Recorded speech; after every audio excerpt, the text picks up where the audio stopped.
This is breaking news.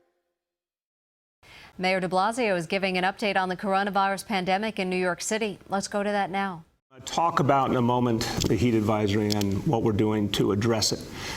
But first, I want to talk about a challenge we have been facing over these last weeks as a result of the perfect storm that we're experiencing here in this city.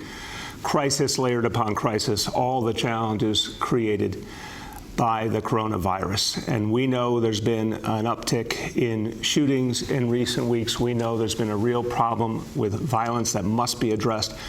And we know the best way to address it is with communities. And you see all over the city, community members stepping forward, elected officials, clergy, Cure Violence Movement and Crisis Management System, a whole host of people and organizations occupying the corners. What that means is taking back the neighborhood, making clear that violence won't be acceptable. All the good people who work so hard in this city want their neighborhoods to be safe, need their neighborhoods to be safe. They're doing something about it. And they understand, and we understand, that the best way to achieve lasting safety is with communities and NYPD working together. And the outpouring of community involvement and support has been striking.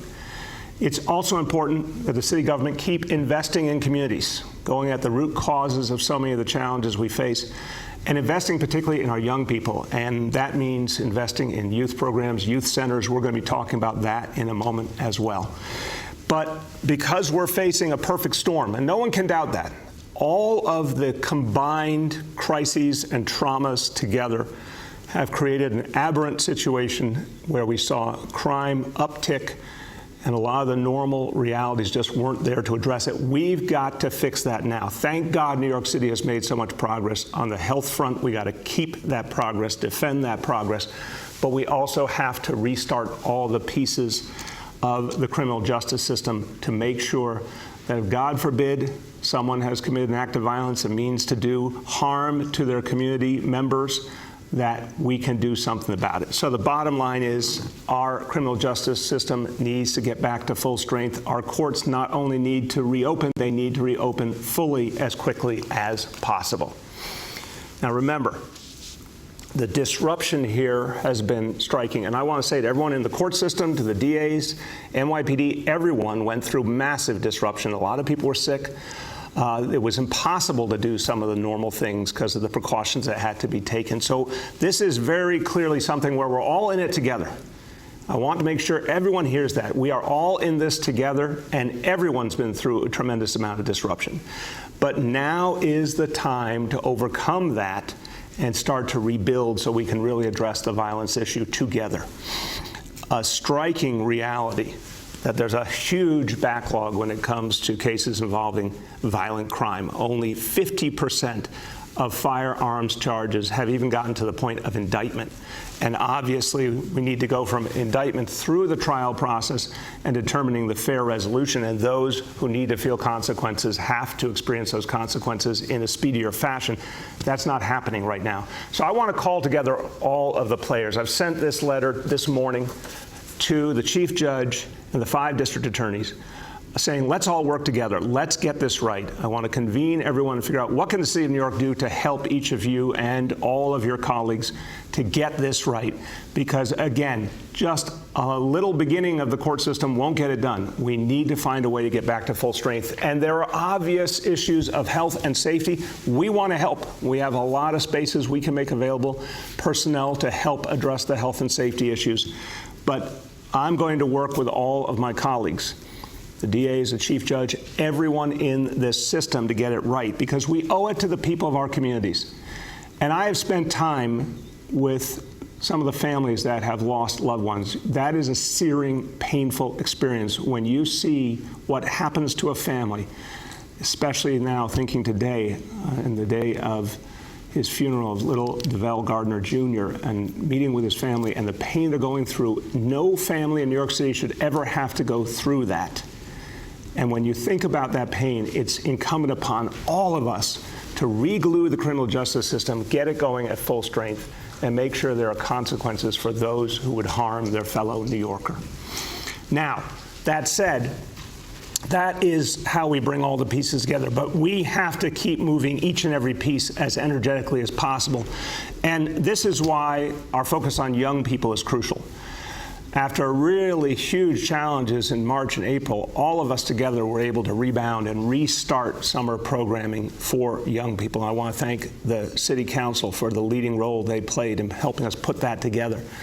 But we also have to do more. We have to create more and better safe spaces for young people. Think about it for a moment. If you're a young person in New York City, you need safe places to go. You need places to grow and develop. You need places for recreation and culture. We don't have enough of those spaces. We need to create more. So today we're going to talk about one of the examples of that kind of investment that's going to make such a big difference. Right in the heart of Brooklyn, in a community that needs this support. And remember what's so important here. This is about our priorities. And this is an example of resources we took from the NYPD budget and are putting into young people, reprogramming our resources to help young people, to put them on the right path, to stop problems before they begin. So today we're going to talk about the new recreation center that will be created at the Nostrand Playground in Flatbush, Brooklyn. And it's going to be amazing. It's going to have an indoor pool and a track and a kitchen for community cooking lessons and all sorts of wonderful amenities that will help community members to have great options, especially our young people. And we're going to begin a process of engagement with the community this fall on how to specifically create this center in a way that will be most helpful to the community. And now I want to thank and celebrate and let you hear from the two driving forces behind this great project.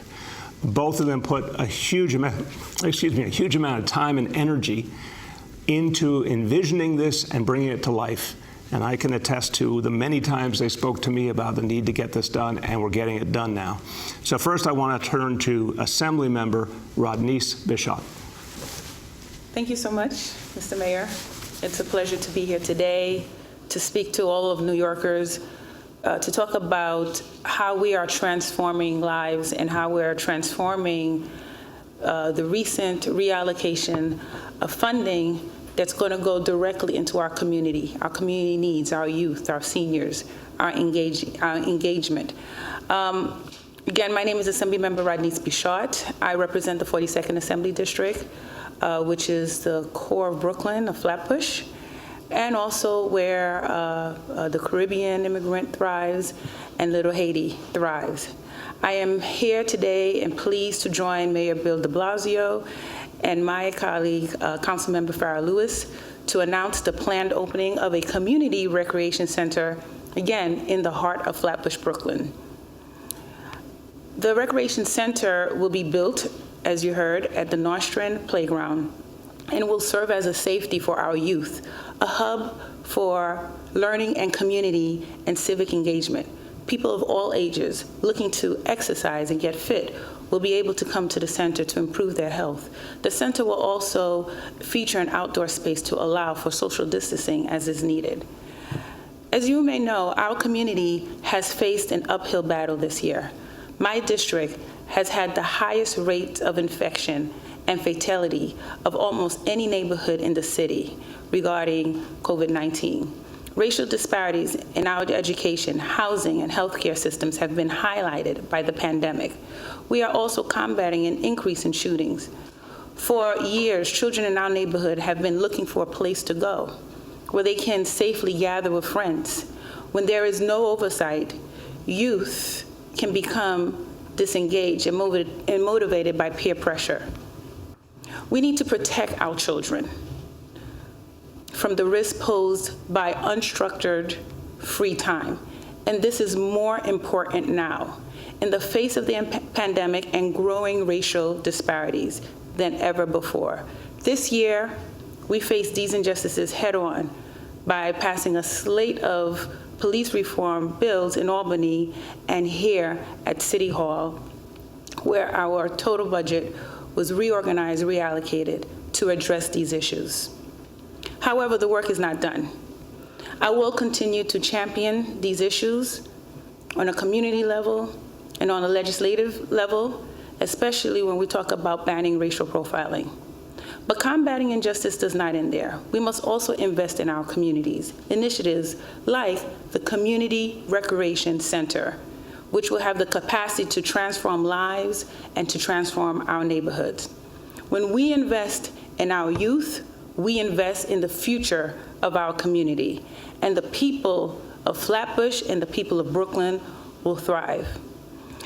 I also am proud to announce that this community center will be named after the great, wonderful Shirley Chisholm, who served as both the first African American and the first Caribbean American woman elected to Congress.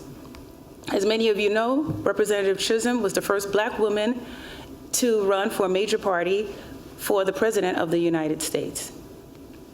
She was an inspiration to the large Flatbush community in all of Brooklyn and all of the United States. I believe that the legacy of the Representative Chisholm will live on through future generations who are inspired by her example, and that one day a young woman from our district will follow her footsteps to Capitol Hill and beyond. Now, as the chair of the Minority and Women Business Enterprise in the New York State Assembly, it also gives me great pleasure that we will be naming the Workforce Development and Technology Business Incubator Center that's within the Community Recreation Center after the late Dr. Roy Hastic, a Grenadian legendary community activist, founder of the Caribbean Chamber of Commerce and Industry, who was at the forefront of the Caribbean economic development growth in the state of New York. He was a force, and we want his legacy to be remembered by.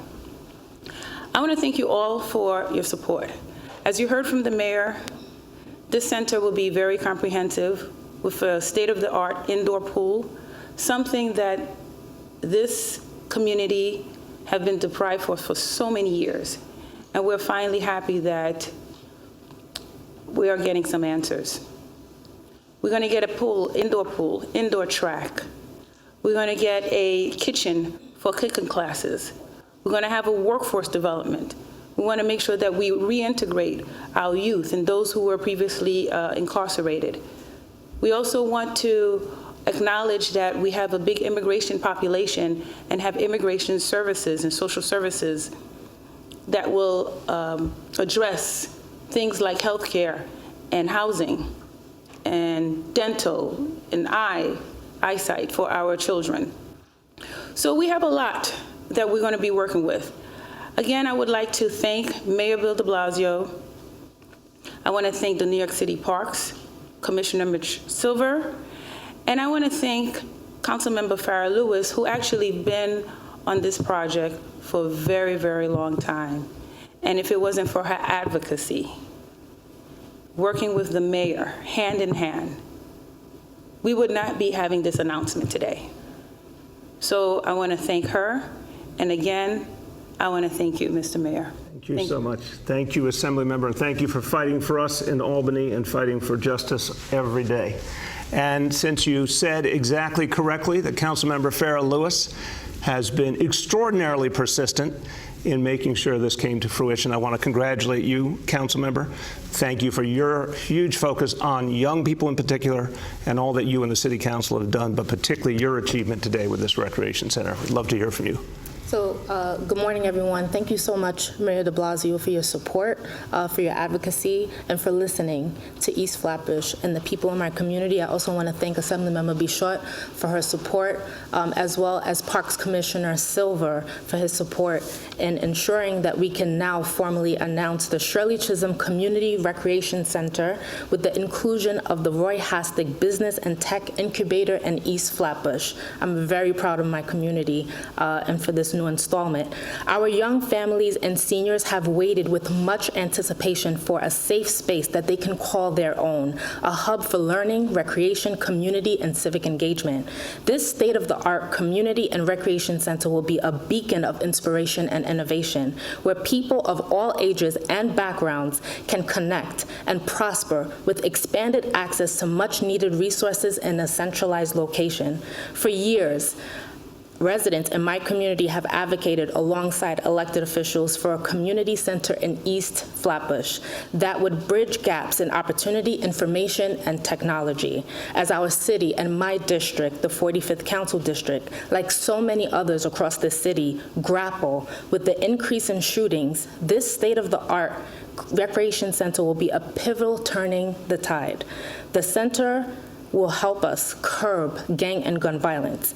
And this is how we occupy our blocks and our corners. This is how we're gonna stop shootings and save lives. This is how we're gonna ensure that our community remains safe by taking a critical step forward. I will continue to work with the mayor, the Parks Department, as well as the Department of Design and Construction, in hopes we can expeditiously break ground so that this recreation center can finally come into fruition. Congratulations, District 45. Thank you so much, Mayor. Thank you, Assembly Member, and thank you, Commissioner Silver. Thank you, and you will make sure we expeditiously move this. I'm sure you will, so I'll be hearing from you. All right, now, going back where I started at the very beginning today, we're celebrating this good news about the Recreation Center, but we're also dealing with a huge challenge today, and that's the heat we're all facing. And I want everyone to recognize, take this heat situation seriously. Everyone, look, New Yorkers do a great job of looking out for each other. In this situation, please, look out for the people in your life. Look out for the people on your block, in your building. Seniors in particular, make sure they're okay and they have what they need. Everyone's got to stay hydrated. People should not be out in the heat any longer than they have to be. So take it seriously today and tomorrow. We're talking about temperatures and heat index nearing 100. So this is serious stuff. Now, the city will have cooling centers open today and tomorrow across all 5 boroughs. To find those cooling centers, and please, if you need them, take advantage of them. They're a good, safe place to be. You can go to www.nyc.gov/chillout. And of course, you can call 311. Anyone who goes to one of these centers, you're going to find there's social distancing, there's face coverings. We're taking very seriously. We have to continue to fight against the coronavirus, but right now the heat's front and center. So you can go to one of these centers and know you'll be safe in every way. And we opened up public pools, a number of public pools this Friday. We have 8 more coming this coming Saturday, August 1st, and we'll talk about that again later in the week. But already we've seen the pools that have opened. A huge number of New Yorkers coming out to enjoy them and appreciate them. And again, doing it safely with all the right social distancing. So the pools are going to help a lot, and more coming up and opening up this Saturday. Okay, let's go to our indicators. Number 1, daily number of people admitted to hospitals for suspected COVID-19 threshold is 200. Today's report, 54 patients. Number 2, daily number of people in health and hospitals ICUs, the threshold 375. Today, 286. And number 3, most important, number of people testing positive citywide for COVID-19 threshold 15%. And today, so again, this is the best number we've seen. We've seen it a few times, but we're back at it again today. 1% in New York City. That's absolutely outstanding, and that's because of all the hard work all of you have put in. And I keep saying it, everybody, please do not let up. I was out and around the city this weekend. I saw a lot of people with face coverings, not as many as I'd like to see. Everyone, remember how important those face coverings are. Keep that social distancing. Help the people in your life to remember how important it is. Let me do a few words in Spanish. Debido al calor extremo, los centros de enfriamiento estarán abiertos hoy y mañana martes. Todos los que visiten los centros tienen que usar mascarillas y mantener la distancia entre uno y otro. Necesitamos protegernos del calor y también del virus. With that, let's turn to our colleagues in the media. And please let me know the name and outlet of each journalist. Hi all. We have with us here today Assemblymember Bichot, Councilmember Lewis, Police Commissioner Shea, Parks Commissioner Silver, Emergency Management Commissioner Criswell, and Senior Advisor Dr. Varma. With that, we'll start with Andrew from NBC. Morning, everybody. Hope everyone is doing well. Mayor, my first question is about schools. Our understanding is that Jumaane Williams, the public advocate today, calling on a 1-month delay in the start of the school year and then after that, asking that the DOE open it for kids under 10 only. I'm wondering your reaction to that plan, and to clarify, when exactly will parents know what the plan is at their school? What, Andrew, what was that last part? When will parents know? Yeah, I mean, because there had been some confusion about you saying you wouldn't make the call until September, so maybe you can clarify that. But Yeah. Essentially, your reaction to Jumaane Williams' plan to delay the school year, and then if you could clarify when exactly parents will know what the plan is at their individual school. Sure. First, appreciate the public advocate's suggestions. We'll certainly look at them. Right now, our intention is to open on schedule and to open with all grade levels, but again, with blended learning. Some part of the week kids in school, some part of the week kids online, and then for those kids and families who prefer just online, that will always be an option available to all families. If they want to do all remote at any point, they can do that. So to the bigger point, Andrew, the fact is, and I think I've said it a number of times, I really want to try and nail this point. We right now have a plan, Plan A. Plan A is open in September, maximum number of kids in schools, blended learning. We've talked about it now for weeks and weeks. Every individual school is taking that basic plan and refining it according to their own space reality and their ability to accommodate kids.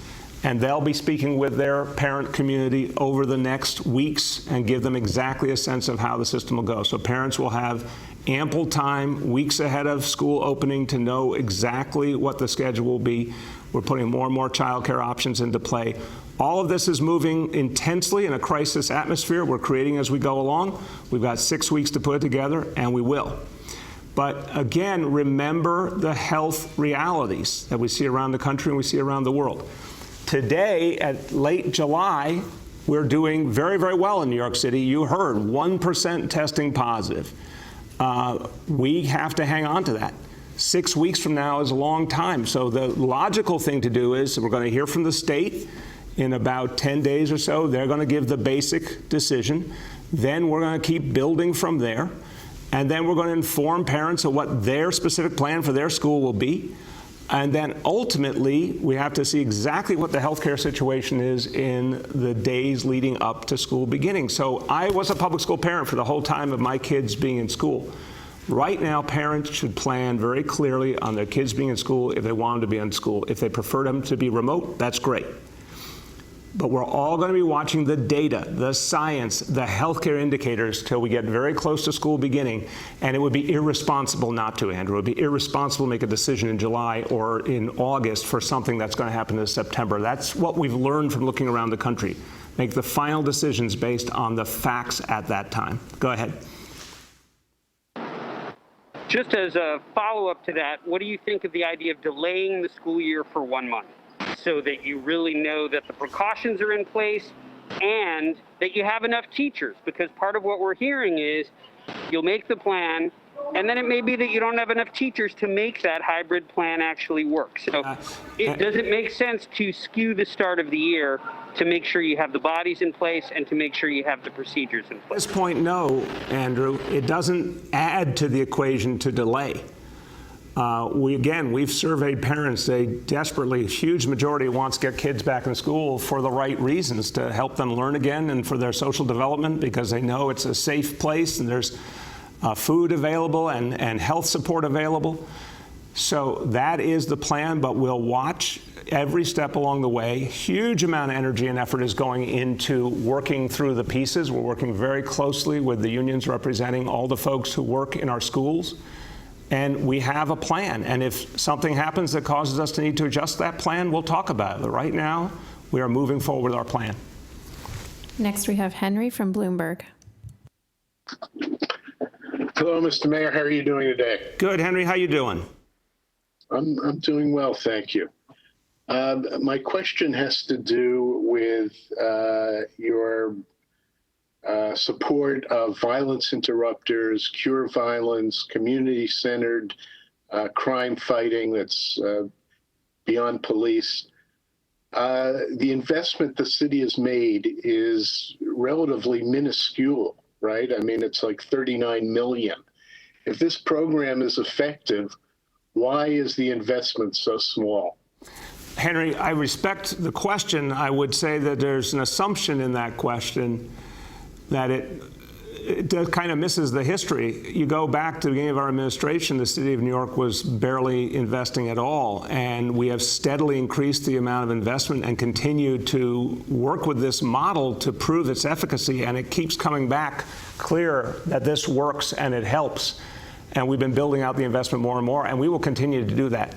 So I think the point is a lot of these organizations have been building up themselves from the grassroots. A lot of them have been creating organizations from scratch. It's not like going to some big, nonprofit that's been around for decades. These are truly grassroots community organizations. It takes time for them to build. But no, I think the growth pattern's been very strong, and it will continue to develop further.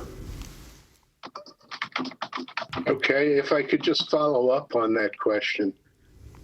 If the programs are so effective, why are we seeing so much violent crime? I mean, why are they unable to stem the violent crime that we're seeing?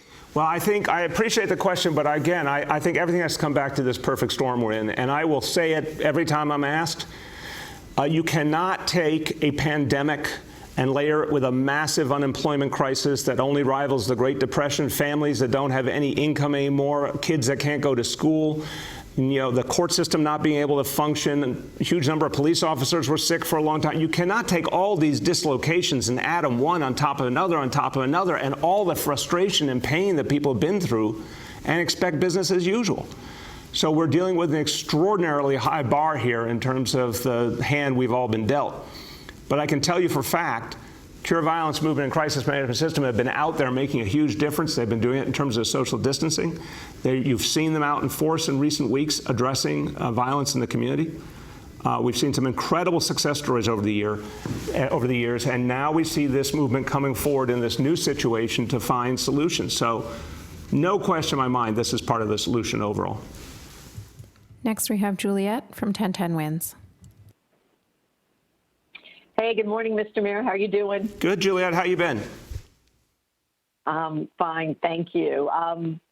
Wanted to bring up the encampment issue. A listener sent me photos of an encampment at Prospect Park Pavilion at Plaza West next to the Green Market. He says he contacts 311 5 times, nothing happens. Calls the local precinct, told it's not a police matter. I hear similar stories from others who reach out.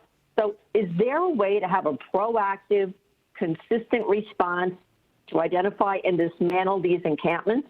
Yeah. Juliet, thank you for raising that. One, yes, that's what we've had for years. That's why when I said years ago that we were getting rid of the encampments, we set up a system to very systematically make sure they're identified, they were addressed, including offering all the people involved the opportunity to come into shelter and get the services and support they need. So homeless services plays a crucial role, obviously. Sanitation, NYPD, any and all agencies we need. Summer and Parks Department plays a role, and it's worked overwhelmingly. Again, we've had a lot of dislocation in recent months, but we are going to make sure that this is put together clearly and strongly. It is a citywide strategy. To your specific example, I'm glad you're raising it. We're going to go deal with that today. Whenever I get these reports of someone at a precinct said something, I really appreciate if you ever get specifics. I want to make sure the precinct commander knows that someone in the precinct said that. Of course it is a police matter. It's first and foremost the Department of Homeless Services matter, but police are there to assist if needed, and no one should ever blow off a problem in the city government. And certainly I want to know why 311 didn't respond more effectively. So we're going to go do a little bit of investigation. And Juliet, if you could give us any details you have, that'd be really helpful, but we will address that site today. Yeah, okay, but my experience with people that I speak to reporting these to me, the responses are very inconsistent. I've seen personally where encampment material is either completely removed and where there is follow-up by the NYPD with local residents on a daily basis, and others where the material is just piled up down the block so that people who return to that spot just take it back and lay it back out. So what is the better way to do this? You know, when your office calls out, there is the response, but it seems like unless that happens, it's very inconsistent. It should be consistent. It's obviously the former, not the latter. Remove the material and offer the services and not allow the encampment to come back. But Juliet, to be fair, we have managed now for years to make sure there was not the kinds of encampments we had in the past, which were large and numerous in New York City. We'll fight them back every time. We'll give people the services they need. But you're absolutely right. I want a consistent approach, and the consistent approach is there's no possibility of the encampment reasserting. But I will tell you, having asked many, many people this question, they are a rarity in this city, and we want them to be non-existent. Next, we have Julia from the Post. Hey, good Monday morning, Mr. Mayor. This is for you and the commissioner. As I mentioned to both of you last week, the slowdown in courts does not correlate with the sharp uptick in shootings, according to the NYPD's own data. For example, 16% of the people arrested on gun charges currently have an open case. So what do you attribute that increase, and how can you fix it outside of returning the courts to full speed? Yeah, I don't agree with your assumption. I think there is a huge piece of this that is the fact that there is no outcome. If someone is arrested, there's no process. Remember, whether someone is in jail based on arrest or out of jail after being arrested, on bail or whatever it may be, you can't adjudicate the case until there's a trial, and that determines whether someone should be allowed to be on the streets or not. And jury of their peers and the whole 9 yards, we just haven't had that anywhere near the level we need. So it is, by definition, a crucial piece of the equation. And again, Julia, against the backdrop of a perfect storm where many, many factors are affecting the situation, including things that the NYPD is working to do better as well. We're not saying there's one piece to this. And anyone who tries to typify it that way, they're just lying through their teeth. I've said 1,000 times, the commissioner said 1,000 times. It's a perfect storm. There are many, many factors. City of New York needs to do more. NYPD needs to do more. But if you don't have a functioning court system, you can't follow through the process the way we normally do. Commissioner. But if you don't have a functioning I think you're on mute. We can't hear you, Commissioner. Hold on a sec. You may be on mute. Hey, Julia. How are you, Mr. Mayor? Can you hear me? Yep. There you go.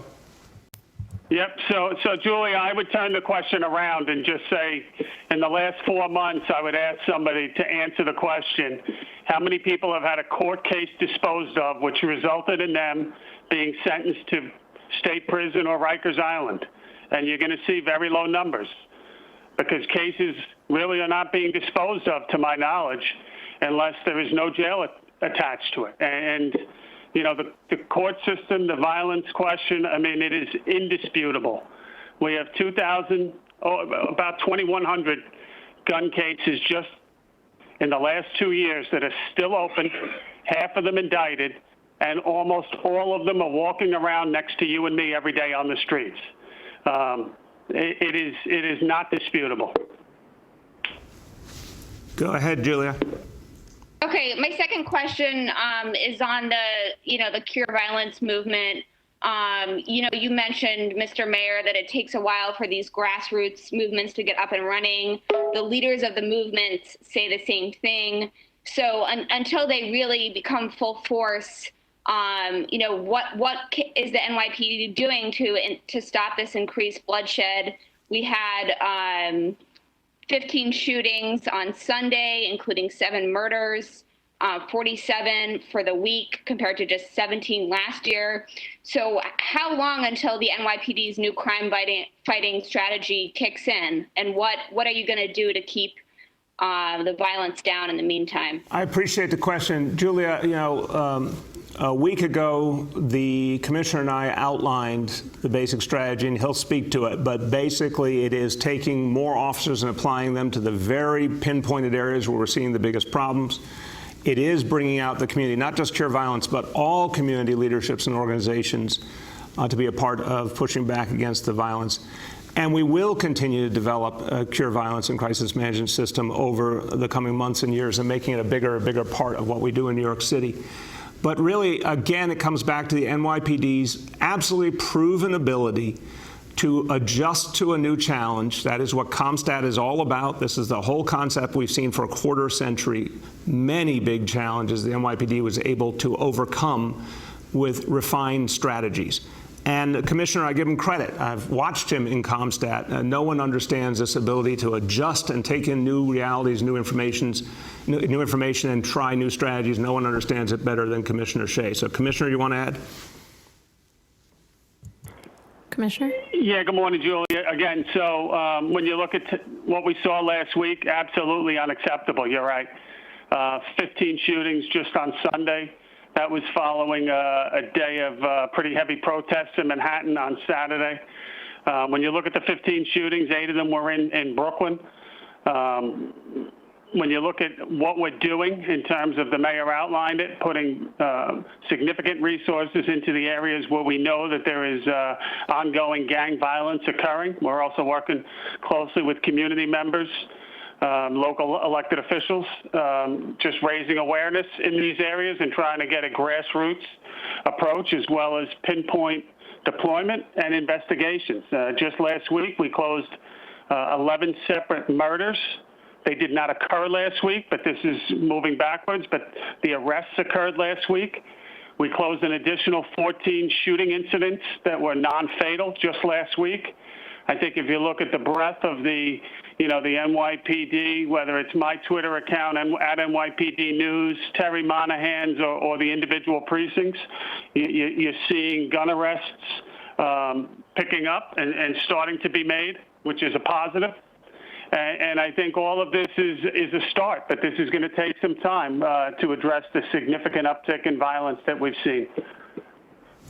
Next, we have Rich from WCBS 880. Mr. Mayor, good morning. Hey, Rich, how you doing? I'm okay. Listen, I'm just wondering, you may have had eyes on this.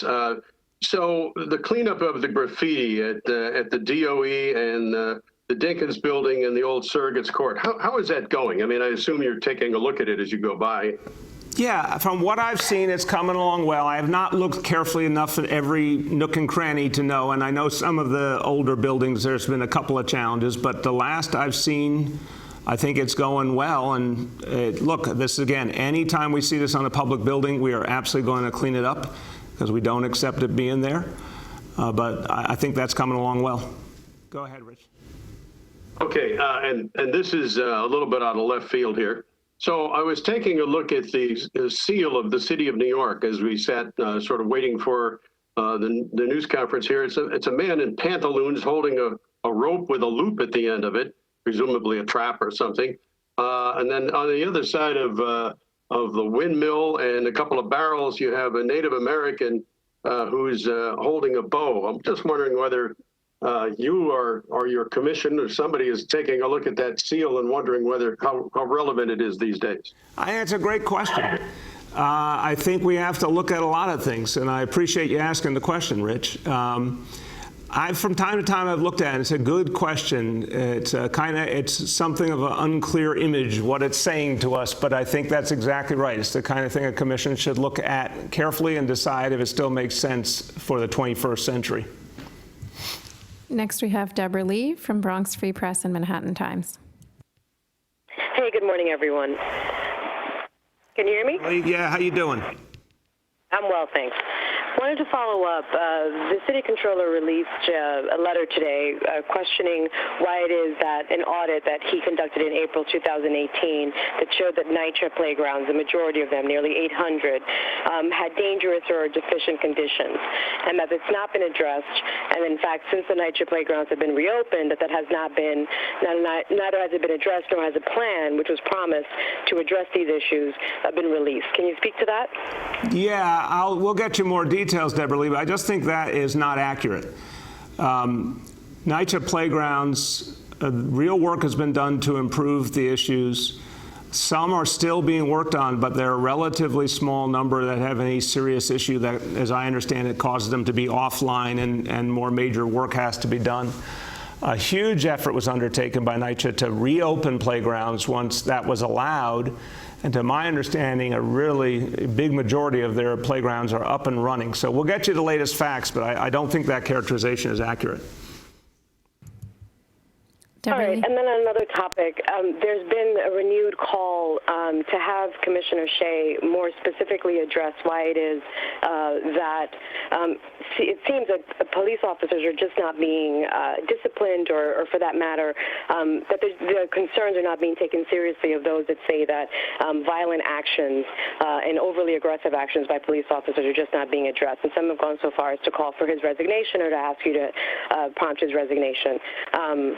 And so I wonder if you could speak specifically to that renewed concern, and also to the incident that had the police officer essentially assail a homeless person and have those charges then both by you and the commissioner questioned. I mean, essentially, you know, that incident in particular has sparked some new concerns. Can you speak to that, please? Yeah, sure. I mean, first of all, the commissioner's here, and I'll let him speak to it as well.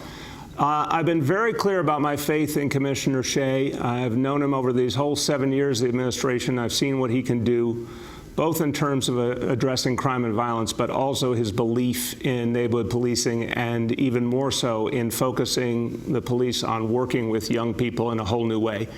And you'll remember back in February, Commissioner talked about a new vision for the NYPD. I talked about in my State of the City. And it had not been for a global pandemic, that's exactly what we'd be deep in the middle of right now, reorienting the NYPD towards a different and better relationship with young people. And we still have to do that now as we fight back against the coronavirus. But on the specific reality, I want to be clear. Every single incident, every single video, not only needs to be investigated quickly, but we need to show results to the public quickly. This was not the historic reality. We need to do it now. We need to be transparent about the outcomes. We now, thank God, have the change in Albany in terms of the 50A law that's going to allow us to be much more transparent. But what I think we have not done well enough yet, and it's a new reality, but we have to get this right, is to show the public very consistently, here's a video, here's a case, here's the immediate decision, whether it's a modification or suspension or not. Here's a decision on whether there's further discipline. Here's the outcome. And that has to be seen in a direct line in real time. And I've said it very publicly and had the conversation with the commissioner. This is what we need to do better. Now, even in the height of some of the most challenging realities weeks ago, the commissioner made it a priority to address some of the incidents that were particularly troubling and to either suspend or modify officers and indicate that the discipline process was starting for larger charges. We just need to keep that as consistent as possible. Sometimes it's made more complicated, Deborah Lee, when there is, again, another part of government involved, and some in the media have said, oh, that's not a big issue. It is a big issue, and it's something we need to sort out and streamline with those agencies. So that's the overall situation. You can expect to see a more routinized approach going forward that'll, I think, be more helpful to you and the public tracing each of these cases. Commissioner, if you could speak to that and specifically speak to the situation with the homeless individual, because if we can bring some closure to that, I think it would be helpful for everyone. Yeah, thank you. Thank you for the question, Mr. Mayor. Thank you. Listen, I think, Mr. Mayor, you touched on most of it, and we certainly have spoken, you and I, a number of times about the need to be as transparent as possible and do it in a swift manner. But the other thing that's missing from that is there has to be an investigative process. There has to be, and it has to be done right. And I think I've balanced that. Where I see something wrong, I've come out strongly, and I've been pretty swift in a couple of cases recently in terms of changing duty status or doing other things. I make the decision as I see fit, and I'm going to continue to do that as the police commissioner. And I balance always, at the end of the day, what I think is right. And you know, you're going to have probably some people that don't agree with it and some people that do. And that's what I've found across the entire city. In terms of the case with the transit officer, I would just caution people to remember that use of force does not equate to misconduct. And I think sometimes people see a video, and anytime there is force, which does not appear to be pretty, and sometimes, in fact, it appears to be ugly, but this is the environment sometimes that our officers are working in. And use of force, whether it's on a detail or a protest involving a baton, mace, physical force, can certainly be inappropriate. and it can be excessive, and it can be misconduct. But it also can be completely appropriate. And those are tools that the officers are given. So that's what we do. We examine the facts of the case. We examine any evidence. We take into account the complaints that are made. I feel good that there is independent oversight of the NYPD as well with the Civilian Complaint Review Board, who our Internal Affairs Bureau works hand in hand with. And I think most importantly is we got to get it right, and the people have to have faith in the process that people will be held accountable. To the incident on the train, I've spoken to this last week. There will not be any change of duty status for that officer. Is it exactly how I would like the incident to have turned out? Absolutely not. I would like the incident to be able to be handled with no force, as a matter of fact. But when you look at the entirety of the incident, when you look at it from the disregarding the lawful orders of the police, the going into the other train, the refusing to leave numerous commands, and then at one point putting his hands on the officer, while it wasn't pretty, it wasn't something that I felt required a change in duty status. We'll certainly work with the officer to receive additional training on top of what he already has, but I think also, let's be honest, training is not an absolute cure-all, and it is effective, and it can be one more tool that the officers have, but it also requires a dynamic environment in which people sometimes don't respond to the training that's used. Last two for today. Next, we have Dana from the New York Times. Hi, Mr. Mayor. Commissioner Shea has said police reforms are handcuffing the police and suggested that city leaders are cowards for embracing the reforms. Why are you comfortable giving Commissioner Shea so much leeway to criticize city policy? It's hard to imagine you would give that sort of leeway to other city commissioners. Look, the commissioner and I had numerous talks about this, and we were dealing with a very, very dynamic, multi-layered situation. And we had honest talks about the fact that there is a profound need for change and reform. And there's also realities that have left officers trying to figure out how to do their job effectively in this environment and with changing rules. And that some of that is hard to do in a fast timeline, and some of it is an imperfect reality. So this was based on a real dialogue, and his belief that it was important to express the concerns publicly in the name of some kind of balance, in the name of making sure people understood what it could mean in terms of the complexities of fighting crime and reducing violence. So the best way to say it, Dana, it's a very fair question, but I'd say to you, it's one thing when a member of my administration comes to me and says, this is something that we need to talk about. We need to express these concerns. And I understand that, and we agree on that, versus a situation where there's not that kind of process. That's the bottom line here. Dana, thanks. Second question for you. In your State of the State address in February, which of course was State of the City. State of the City. Thank you. You said you would be building 7 new recreation centers. Does this new one fall within that 7? You know, what's the status of that? Has COVID made that, goal unachievable? No, in fact, Dana, we are doubling down on that goal. In the months after the crisis struck with the coronavirus, a lot of things were on hold. But in fact, we made the decision in shifting capital funding from the NYPD to youth centers and recreation centers. That allowed us to reinvigorate the effort because, look, we've had to make a lot of tough decisions in our budget and a lot of things couldn't move forward, but finding money from one agency and applying it to another one so we could get this going again, that opened the door. So not only in terms of the Nostrum Playground in Flatbush, but also a number of the others that we announced in the last few days around the 5 boroughs, and particularly around NYCHA developments. No, that plan is now back on track. Last question for today. We have Gloria from New York One. Thank you. Good morning, Mr. Mayor. I wanted to ask again on this question about the courts. It's my understanding that part of the problem as it pertains to gun charges specifically is that grand juries are not convening right now, and that is part of the governor's pause order. So have you had a discussion with him about this, perhaps figuring out a way to bring back the grand jury process in a way that can be done safely and still, do the things that need to be done right now in order to prevent spread of the virus? It's a very important question, Gloria. Thank you. Look, that pause order was in effect, and I'll let the commissioner speak to this as well. That was in effect until the announcement that the grand juries would start to reconvene. I believe the target date is August 10th. What we're trying to say is I understand 100% why there couldn't be business as usual, later in March, April, May.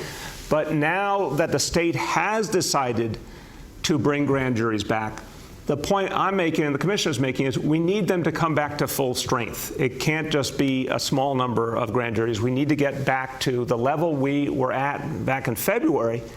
Because, Gloria, think about the backlog that exists now. And again, just think about for a moment, if someone has committed an act of gun violence and they're out in our community, ask people who represent communities what they feel about that.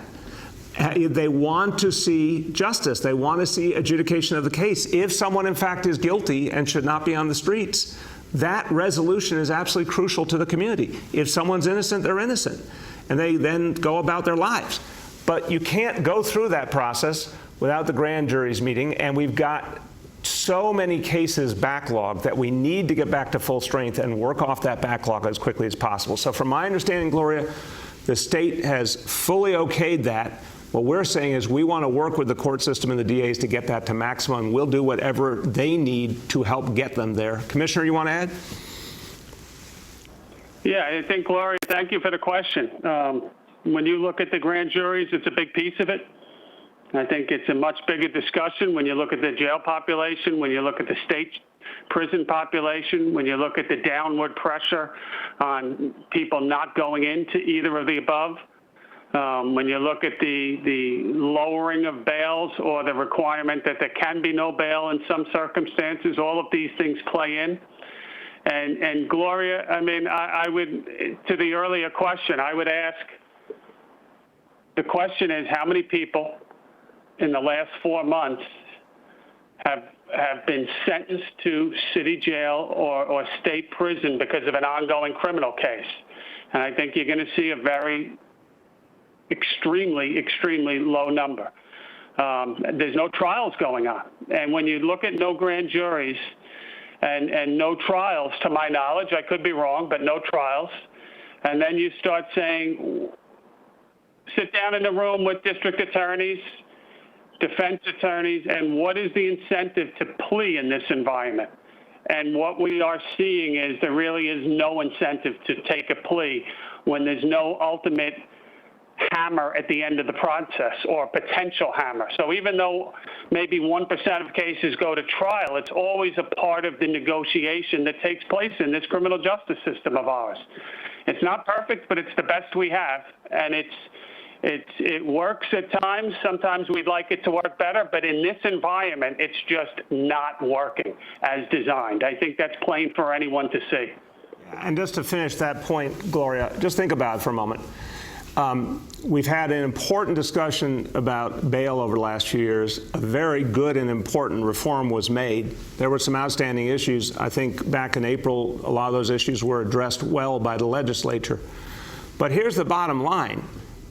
Whatever someone's status, they get bail, they don't get bail, they're held pending trial, it all has to lead to a trial. So if someone is out on bail, for example, and there's no trial in sight, that is not what was intended by anyone. The intention was that there's supposed to be speedy trial. I mean, it's literally in the Constitution, right? There's supposed to be a concept of justice happening on a timeline so that, God forbid, someone has committed an act of violence, There is an actual consequence. And one last point, this is why I often refer to that what Bill Bratton said to me back in 2014, that what's misunderstood in New York City, 8.6 million people, and it is a few thousand people who do the most serious violence, only a few thousand. But if those few thousand never experience the consequences because there are not enough trials, and if you can't take down a gang because there's not enough trials, then unfortunately the violence grows. We've got to bring this piece back into the equation fully. Go ahead, Gloria. Okay, thank you. And if I could follow up on the bail point and speedy trial point, some of especially the public defenders that have been sort of speaking out against you on this say that, it's rare when cases even go to trial, that these it's not often resolved in a speedy manner. And if a gun charge is bail eligible to begin with, which they are, and this was the case before the pandemic, they say that the point that you're making is misguided, that it's not like a person is arrested, they show up in jail that night, then the next day they're presented before a grand jury. It's not necessarily a speedy process. So can you just respond to that? Sure. Gloria, no one is saying, I think Dermot made a really important point, and it would be true of our justice system, it would be true of American democracy in general. No one's saying this is perfect. But at least what we found, and part of why, let's just use a real hard fact, for 6 years crime went down. And a functioning criminal justice system was part of that. And Dermot just made the point, when there was an atmosphere of actual consequences, it encouraged movement in the system, whether it was a plea bargain in some cases or going through a trial and getting to a resolution. And we only want the truth, right? If someone's innocent, we want them to be freed. If someone has hurt their fellow New Yorker, they should suffer whatever appropriate consequence. But think about it for a moment now. If there's no outcome in sight, because remember, you're talking about August 10th, just a small beginning. So the notion of when will the court system function fully, and when do you create that kind of movement again, that momentum that says if someone's done something wrong, there's eventually going to be a larger consequence, it really throws off everything. There's just no question about it. And it's, again, we cannot deny that we were on a really clean, clear track of lowering crime, and then there's a huge disruption, clearly because of the coronavirus. But we've got to deal with it in our way. We just can't do it alone. So I'd argue to you, getting the court system back to full strength creates that momentum again. Are the trials speedy enough? No. I'd love to see that. We've talked about this a lot, too, and I know our colleagues in Albany have been working on this. We all want the trial system to go faster for everyone's benefit and to help us reduce jail population. But if we thought there was a speedy trial problem last year and the beginning of this year, a lot of us were fighting for speedier trials, well, then try on for size very few trials at all. And huge delays because there's just not grand juries sitting. So again, we've all got to figure this out together, and we want to partner with the court system and with the DAs to get it right. And I'll just finish on that note. Everyone, look, this is a problem we can overcome. And it goes back to, this is just the history of fighting back against crime in this city. Look at the last quarter century, the success year after year of communities and NYPD together fighting back crime. We know it can be done. Look at this city's heroic efforts fighting back the coronavirus. We've seen with our own eyes, and the rest of the country is now looking to New York City and say, how did they possibly do that? We're going to keep doing that. But the point is, we can solve our problems. We have the ability to do it, but everyone's got to come to the table and work together. So again, community members are out there, elected officials are out there, cure violence, crisis management systems out there, NYPD's out there. We got to do more and more, but we're saying to our colleagues in the court system, the DAs, come together with us. Let's figure this out. Whatever we can do to contribute to a solution, we want to, because when we all put our minds together, there's no question in my mind we can overcome this crisis. Thank you, everyone.